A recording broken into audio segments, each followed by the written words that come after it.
दोस्तों आज का जो हमारा टॉपिक है वो है डाइजेस्टिव सिस्टम यानी कि पाचन क्रिया। तो आज हम लोग यहाँ पे मेनली डाइजेस्टिव सिस्टम के बारे में पढ़ेंगे कि हमारे बॉडी में जो डाइजेशन का प्रोसेस है वो होता कैसे है और हमारे बॉडी के जो डिफरेंट ऑर्गन्स हैं वो कैसे वर्क करते हैं, इन सभी चीज़ों के बारे में पढ़ेंगे। तो सबसे पहले हम बात करते हैं तो हमारा जो डाइजेस्टिव सिस्टम है वो मेनली दो पार्ट से मिलकर बना होता है। ठीक है, एक होता है हमारे पास एलिमेंट्री कैनाल और दूसरा होता है डाइजेस्टिव ग्लैंड्स। ठीक है, तो सबसे पहली बात हमारे एलिमेंट्री कैनाल के जो ऑर्गन्स जो पार्ट्स होते हैं उनके बारे में हम लोग देख लेते हैं कि कौन कौन से पार्ट होते हैं एलिमेंट्री कैनाल के। ठीक है, तो हमारा जो एलिमेंट्री कैनाल है, ठीक है, वो स्टार्ट होता है यहाँ से, माउथ से। ठीक है, माउथ के बाद हम लोग पहुंच जाते हैं यहाँ पे स्टमक। ठीक है, स्टमक के बाद हमारे पास यहाँ पे आता है स्मॉल इंटेस्टाइन, लार्ज इंटेस्टाइन और फिर हम लोग बात करते हैं यहाँ पे रेक्टम और ये एनस पे जाके फिनिश हो जाता है। तो ये हमारे पार्ट थे एलिमेंट्री कैनाल के। ठीक है, और साथ में यहाँ पे इसोफेगस भी था जिसको हम लोग फूड पाइप भी बोलते हैं। ठीक है, जिससे हमारा बॉडी का जो खाना है वो हमारे स्टमक तक पहुँचता है। ठीक है, और नेक्स्ट बात कर लेते हैं हम लोग डाइजेस्टिव ग्लैंड्स की। ठीक है, तो यहाँ पे हमारे पास मेनली तीन तरीके के डाइजेस्टिव ग्लैंड्स हैं। ठीक है, और वो है कौन से, माउथ में पाया जाता है सैलिवरी ग्लैंड। ठीक है, और दूसरा हमारे पास यहाँ पे है लीवर। ठीक है, ये भी हमारे पास एक डाइजेस्टिव ग्लैंड है। और तीसरा है पैंक्रियास, ये भी एक डाइजेस्टिव ग्लैंड ही होता है। ठीक है, बट उससे पहले हम लोग यहाँ पे जान लेते हैं दो तरीके के और भी ग्लैंड्स होते हैं। ठीक है, टाइप्स ऑफ ग्लैंड्स होते हैं। वो होते हैं हमारे पास एक्सोक्राइन ग्लैंड्स और एंडोक्राइन ग्लैंड्स। ठीक है, अब ये एक्सोक्राइन और एंडोक्राइन ग्लैंड्स क्या है। ठीक है, तो एक्सोक्राइन ग्लैंड्स वो ग्लैंड्स होते हैं जो हमारी बॉडी में क्या करते हैं, एंजाइम्स सीक्रेट करते हैं। अब एंजाइम्स क्या है, एंजाइम्स वो केमिकल्स होते हैं जो हमारे फूड को डाइजेस्ट करने में हेल्प करते हैं। ठीक है, तो एक्सोक्राइन ग्लैंड्स क्या करते हैं, एंजाइम्स को रिलीज करते हैं। ठीक है, और कैसे रिलीज करते हैं, एक्चुअली इसमें क्या होती है, डक्ट होती है यानी कि ट्यूब होती है। उस ट्यूब के थ्रू क्या होता है, जो हमारा एंजाइम है वो टारगेटेड ऑर्गन्स के पास पहुंचता है। ठीक है, और अगर बात कर लेते हैं एग्जांपल की, तो हमारे पास यहाँ पे जो लीवर है, ठीक है, साथ में माउथ में क्या होता है, सैलिवरी ग्लैंड। ठीक है, यानी कि सैलिवरी ग्लैंड और लीवर ये दोनों ही क्या होते हैं, एक्सोक्राइन ग्लैंड्स होते हैं। ठीक है, दूसरा होता है हमारे पास एंडोक्राइन ग्लैंड्स। एंडोक्राइन ग्लैंड्स क्या होते हैं, ठीक है, तो वो ग्लैंड्स जो क्या करते हैं, हमारी बॉडी में हार्मोन्स ट्रांसफर करने का काम करते हैं, उन्हें बोलते हैं एंडोक्राइन ग्लैंड्स। ठीक है, अब ये हार्मोन्स कैसे ट्रांसफर होंगे, तो एंडोक्राइन ग्लैंड्स में क्या होता है, कोई डक्ट नहीं होती है, कोई ट्यूब नहीं होती है। इसमें क्या होता है कि डायरेक्टली जो हमारे पास जो हार्मोन्स होते हैं हमारे ब्लड में ट्रांसफर होते हैं।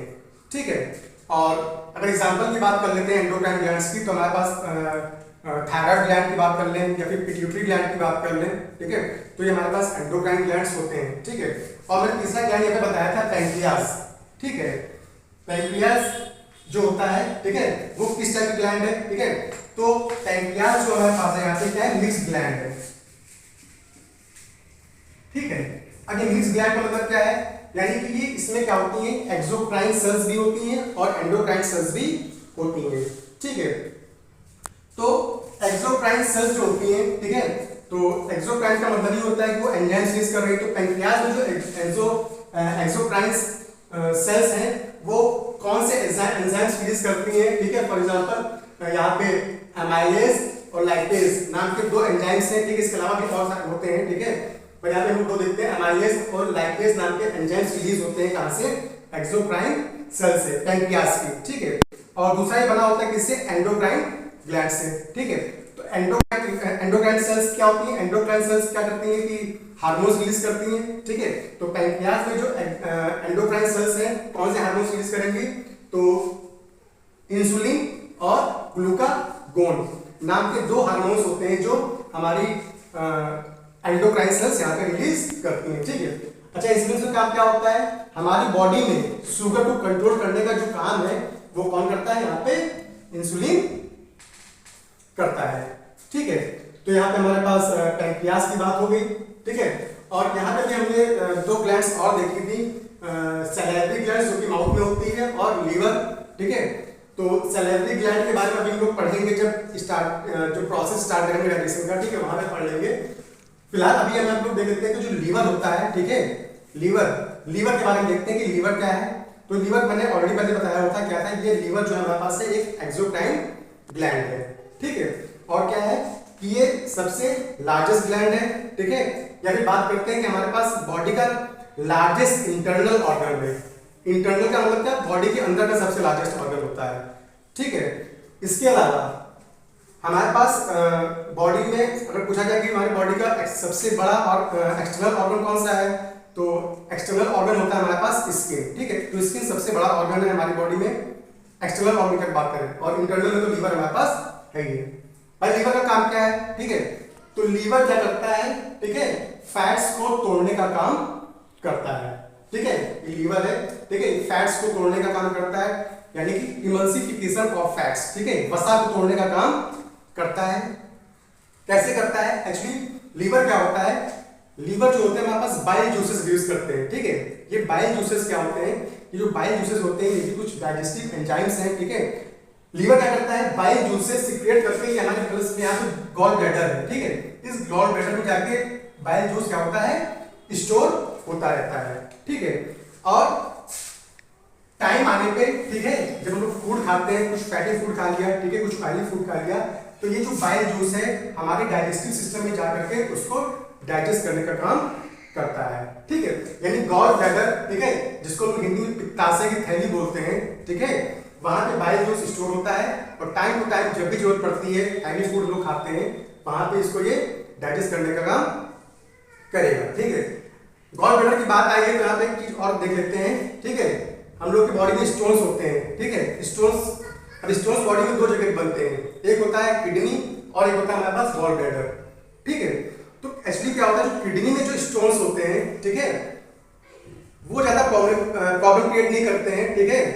यानी कि अगर हम प्रॉपर तरीके से वाटर इनटेक कर रहे हैं, पानी बहुत अच्छी मात्रा में ले रहे हैं, तो होगा क्या कि किडनी की जो स्टोन्स हैं वो यूरिनेशन के थ्रू, ठीक है, हमारी बॉडी से बाहर हो जाएंगे। जबकि गॉल ब्लैडर में अगर कोई स्टोन है, ठीक है, तो यहां से गॉल ब्लैडर से स्टोन अपने आप कभी भी इतनी आसानी से निकलता नहीं है। क्यों? क्योंकि गॉल ब्लैडर हमेशा ओपन नहीं रहता है, ठीक है। ये टाइम टू टाइम जब जरूरत पड़ती है, जब हम लोग हैवी फूड या फैटी फूड खाते हैं तभी ओपन होता है। तो गॉल ब्लैडर के जो स्टोन्स होते हैं ये इतनी आसानी से नहीं निकलते हैं। तो इसका उपचार क्या है, ठीक है, इसका सॉल्यूशन क्या है? सॉल्यूशन ये है कि सर्जरी के द्वारा ये गॉल ब्लैडर यानी पित्ताशय की थैली हमारी बॉडी से बाहर निकाल दी जाती है, ठीक है। अब बात यह है कि अगर बॉडी से गॉल ब्लैडर निकाल दिया गया, पित्ताशय की थैली अगर निकाल दी गई है, ठीक है, तो क्या हमारी लाइफ में, ठीक है, कुछ प्रॉब्लम्स आएंगी, ठीक है, या फिर हमारे जो फूड खा रहे हैं उसके डाइजेशन में प्रॉब्लम आएगी, ठीक है। तो अगर बात करते हैं गॉल ब्लैडर निकाल दिया जाएगा तो हल्की फुल्की प्रॉब्लम्स आती हैं, ठीक है, मगर उसको हम लोग टैकल कर सकते हैं। कैसे? ठीक है, हम लोग अपनी डेली लाइफ रूटीन को चेंज करके। अब चेंज करने का मतलब क्या है कि हम लोग अपनी जो डाइट ले रहे हैं, ठीक है, उसको थोड़ा सा कंट्रोलिंग वे में लें, ठीक है। लाइक अगर आपकी बॉडी से गॉल ब्लैडर निकल चुका है, ठीक है, पित्ताशय की थैली निकल चुकी है, तो हमें खाना बहुत ही हैवी फूड नहीं खाना है, लाइक ऑयली फूड या फैटी फूड्स, ठीक है। क्यों? क्योंकि अगर हम लोग फैटी फूड्स लेंगे, ठीक है, तो उसको डाइजेस्ट करने के लिए हमारे पास क्या होना चाहिए? Bile juice. और बाइल जूस यहाँ पे क्या है, गॉल ब्लैडर में स्टोर होता था। हालांकि लीवर जो होता है भी सफिशिएंट मात्रा में हमारे पास बाइल जूस प्रोड्यूस करता है, मगर वो डायरेक्टली कहीं पर गैदर नहीं हो रहा, वहीं पर कहीं पर रुक नहीं रहा है, वो डायरेक्टली कहाँ जा रहा है? हमारे डाइजेस्टिव एंजाइम पहुंच रहा है, तो इकट्ठा उतना बाइल जूस नहीं मिल पा रहा है खाने को डाइजेस्ट करने के लिए, ठीक है। दूसरा कि फ्रीक्वेंट मील्स ले, ठीक है। फ्रीक्वेंट मील्स का मतलब क्या है कि 3 लार्ज मील्स, ठीक है, यानी कि दिन भर में 3 बार ज्यादा खाना खाने से अच्छा है कि हम लोग थोड़ा थोड़ा करके कई बार खाएं, 5-6 बार में खाएं, थोड़ा थोड़ा खाएं। इससे क्या होगा, हमारी जो बॉडी है खाने को अच्छे तरीके से डाइजेस्ट कर सकती है, ठीक है। तो ये सारे तरीके हैं जिससे हम लोग अपनी डेली लाइफ रूटीन से गॉल ब्लैडर बॉडी से निकल भी गया तो भी हम लोग लाइफ सिंपली जैसे हैं वैसे रह सकते हैं, ठीक है। तो यहाँ पे गॉल ब्लैडर की बात हो गई, ठीक है, और लीवर का मैं बता ही चुका हूँ, ठीक है। और अब हम लोग बात करते हैं अपने डाइजेस्टिव सिस्टम की। डाइजेशन हमारा स्टार्ट कहाँ से होता है, ठीक है। तो सबसे पहले देखते हैं कि यहाँ पे हमारे पास माउथ है, ठीक है। तो जो हमारा डाइजेशन स्टार्ट होता है सबसे पहले स्टार्ट होता है माउथ से, ठीक है। अगर कोई कहे डाइजेशन स्टार्ट कहाँ से होता है, ठीक है, तो कोई कहे नहीं स्टमक से, ठीक है, खाना स्टमक में डाइजेस्ट होता है, नहीं, खाना हमारा जो डाइजेस्ट स्टार्ट होता है वो होता है माउथ से, यानी जैसे ही हमने खाना खाया आपके बॉडी का डाइजेशन स्टार्ट हो गया। कैसे? देखिए सैलिवरी ग्लैंड्स होती है माउथ में, ठीक है, और उसमें क्या होता है, ये सैलिवरी ग्लैंड्स दो तरीके के एंजाइम्स रिलीज करते हैं, ठीक है। कौन कौन सा? एक हमारे पास है सैलिवरी एमाइलेज जिसको लोग टाइलिन बोलते हैं, और दूसरा होता है लाइसोजाइम, ठीक है। तो इनका काम क्या होता है? सैलिवरी एमाइलेज यानी कि टाइलिन क्या करता है, हमारे फूड में जो स्टार्च होता है उसको माल्टोज में कन्वर्ट करने का काम करता है। कौन? टाइलिन। और दूसरा जो हमारे पास यहाँ पे एंजाइम है वो लाइसोजाइम है, ठीक है। ये क्या करता है, ये हमारी बॉडी में जो अनवांटेड बैक्टीरिया या हार्मफुल बैक्टीरिया जो एंटर कर जाते हैं उनको किल करने का काम करता है, ठीक है। तो बैक्टीरिया कैसे एंटर किए, ठीक है, यानी कहने का मतलब क्या है कि हमारी बॉडी का भी कुछ सेल्फ इम्यून सिस्टम होता है, यानी हमारी बॉडी भी क्या होता है, छोटी मोटी प्रॉब्लम से लड़ सकती है, ठीक है। यानी कि अगर बाहर आप कुछ फास्ट फूड खा रहे हैं, चाउमीन खा रहे हैं, टिक्की बर्गर खा रहे हैं, तो उसमें क्या होता है, बहुत सारे बैक्टीरिया पहले से ही होते हैं, ठीक है। तो इसका मतलब क्योंकि नहीं कि आपने चाउमीन खाई तो आपकी बॉडी में बैक्टीरिया है तो आपको दवाई लेके आनी है, नहीं, हमारी बॉडी का भी कुछ सेल्फ इम्यून सिस्टम होता है। हमारी बॉडी में क्या होते हैं, कुछ एंजाइम्स होते हैं जो इन बैक्टीरिया को किल करने का काम करते हैं, ठीक है। अब बहुत ज्यादा कोई प्रॉब्लम हो गई है, ठीक है, उस केस में हमें अलग से एंटीबायोटिक्स लेनी पड़ सकती हैं, ठीक है। पर छोटे मोटे काम में हमारे छोटे मोटे जो एंजाइम्स होते हैं वो क्या करते हैं, बैक्टीरिया को किल करने का काम करते हैं, ठीक है। सो सैलिवरी एमाइलेज, ठीक है, और लाइसोजाइम दो तरीके के एंजाइम रिलीज होते हैं हमारे सैलिवरी ग्लैंड से, ठीक है। और दूसरा कि जैसे हमने खाना खाया, ठीक है, तो खाने को हमेशा बहुत ही आराम से च्यू करके, ठीक है, बहुत धीमे धीमे खाना चाहिए, ठीक है, ताकि हमारे पास ये जो एंजाइम्स है, ठीक है, ये फूड से, हमारे फूड से प्रॉपर तरीके से मिल सके, ठीक है। और खाने को तो लोग जल्दी खाएंगे, ठीक है, तो क्या करेगा, प्रॉब्लम क्रिएट करेगा हमारे पेट में जाकर के। क्यों? क्योंकि जो काम हमारे माउथ को करना था वो काम आपके पेट को करना पड़ा, तो प्रॉब्लम आएगी, ठीक है। तो यहाँ पे हम लोग बात कर लिए, ठीक है, डाइजेशन स्टार्ट हुआ माउथ से, ठीक है। तो अगर कोई पूछे कि डाइजेशन कहाँ से स्टार्ट होता है, तो खाना की डाइजेशन स्टार्ट होता है हमेशा माउथ से, यानी कि मुंह से, ठीक है। अब ये जो फूड है, ठीक है, जो फूड हमने खाया, चबाया, ठीक है, और क्या हो गया, वो एक बोलस बन गया, उसकी बॉल बन गई, ठीक है। तो जो खाना जो हमारे पास जिसको लोग बोलते हैं मस्टिकेटेड फूड, ठीक है, चबा हुआ खाना, उसको हम लोग बोलते हैं बोलस, ठीक है, यानी कि उसको बोलते हैं बोलस। अब ये जो बोलस है ये हमारे इसोफेगस, ठीक है, इसको इसोफेगस, ठीक है, या फिर इसको फूड पाइप बोलते हैं, ठीक है। ये क्या होती है, फूड पाइप, जिसको लोग हिंदी में आहार नली बोलते हैं, ठीक है। ये फूड पाइप है, तो हमारा चबा हुआ खाना, ठीक है, मस्टिकेटेड फूड बोलस क्या होता है, इस फूड पाइप से होते हुए हमारे स्टमक में यहाँ पे पहुंचती है, ठीक है। तो खाना कहाँ पहुंचा, स्टमक में, ठीक है। अच्छा, ये जो हमारी फूड पाइप है, ठीक है, ये क्या करती है, एक स्पेशल टाइप का मूवमेंट करती है जिसे लोग बोलते हैं पेरिस्टाल्सिस मूवमेंट, ठीक है। अच्छा, पेरिस्टाल्सिस मूवमेंट क्या होता है, क्या पेरिस्टाल्सिस मूवमेंट क्या होता है, क्या कि जो हमारी फूड पाइप है क्या करती है, एक्सपैंड और कॉन्ट्रैक्ट करती है, ठीक है, यानी कुछ इस तरीके से चलती रहती है, ठीक है। यानी हमने खाना खाया तो फूड पाइप कैसे ऐसे चल रही है, तो फूड क्या हो रहा है, ऊपर से नीचे स्टमक में जा रहा है, ठीक है। तो फूड ये जा रहा है, ठीक है। और क्या होता है कि हमारे फूड पाइप और स्टमक बीच में यहाँ पे वॉल्व लगी होती है, ठीक है। खाना खा लिया, खाना खाने के बाद जो फूड था वो स्टमक में पहुंच गया, और ये वॉल्व क्या होती है, बंद हो जाती है, ठीक है। क्यों? क्योंकि अगर ये वॉल्व खुली रही तो हमने जो खाना खाया है वो फिर से हमारी फूड पाइप में आएगा, और वो हमको क्या करेगा, हमारे सीने में, हमारे गले में जलन करेगा, ठीक है, एसिडिटी होगी, ठीक है। इसलिए ये नेचुरली हमारे बॉडी में एक वॉल्व प्रेजेंट होती है जो खाने को वापस फूड पाइप में आने नहीं देता है, ठीक है। तो ये बात होगी हमारे फूड पाइप की, इसोफेगस की, ठीक है। और अब नेक्स्ट देखते हैं कि खाना कहाँ पहुंचा भाई, स्टमक में पहुंचा, यानी कि पेट में पहुंचा। अब ये स्टमक क्या है भाई, स्टमक जो होता है वो जे शेप का होता है, ठीक है, कुछ ऐसा दिख रहा होगा, ये जे शेप का, इस टाइप का होता है, जे शेप का होता है हमारा स्टमक, ठीक है। अच्छा, होता क्या है कि खाना क्या होता है, लगभग कम से कम 4 से 5 घंटे हमारे स्टमक में रहता है, हमारे पेट में रहता है, ठीक है। और यहाँ पे भी क्या होता है, हमारा जो स्टमक होता है कई तरीके के जूसेस रिलीज करता है, ठीक है। और उनका भी कुछ अलग अलग काम होता है, काम क्या मतलब फूड को डाइजेस्ट करने का काम होता है। तो देख लेते हैं यहाँ पे जो हमारा स्टमक है वो 4 तरीके के जूसेस रिलीज करता है, कौन कौन से, देखिए, पहला है पेप्सिन, दूसरा है एसियल, तीसरा है रेनिन, और चौथा है लैक्टेज। ठीक है, तो ये 4 तरीके के जूसेस रिलीज होते हैं हमारे स्टमक से। ठीक है, अब इनका काम क्या होता है? तो सबसे पहला जो हमारे पास जूस है, डाइजेस्टिव जूस, वो है पेप्सिन। पेप्सिन का काम होता है प्रोटीन्स को पेप्टाइड्स में कन्वर्ट कर देना। ठीक है, प्रोटीन्स को पेप्टाइड्स में कन्वर्ट करने का मतलब क्या? पेप्टाइड्स क्या होता है? Peptide is simple form of the protein. ठीक है, प्रोटीन का सिंपल फॉर्म होता है हमारे पास पेप्टाइड। ठीक है, दूसरा जो हमारे पास यहाँ पे जो डाइजेस्टिव जूस, अच्छा पेप्सिन क्या है? एक एंजाइम है। ठीक है, HCl। ठीक है, HCl इज हाइड्रोक्लोरिक एसिड। ठीक है, और ये एक एसिड होता है, ये हमारे स्टमक में, ठीक है, क्या करता है? एसिडिक एनवायरनमेंट बनाता है। और इसका जो पीएच होता है HCl का, ठीक है, वो जो पीएच होता है वो होता है लगभग 1.8। ठीक है, 1.8 पीएच होता है। समझ रहे क्या? 1.8 पीएच का मतलब है कि अगर ये बाहर अगर इतने पावर का पीएच का एसिड हम लोग अपने हाथ में पैर पे गिराएं तो आराम से हमारी स्किन को जला देगा, जबकि हमारे पेट में 1.8 पीएच का HCl पड़ा हुआ है और हमारे पेट में प्रॉब्लम नहीं होती। क्यों? क्योंकि क्या होता है, हमारे स्टमक की इनर लाइनिंग से क्या होता है, कुछ म्यूकस रिलीज होता है।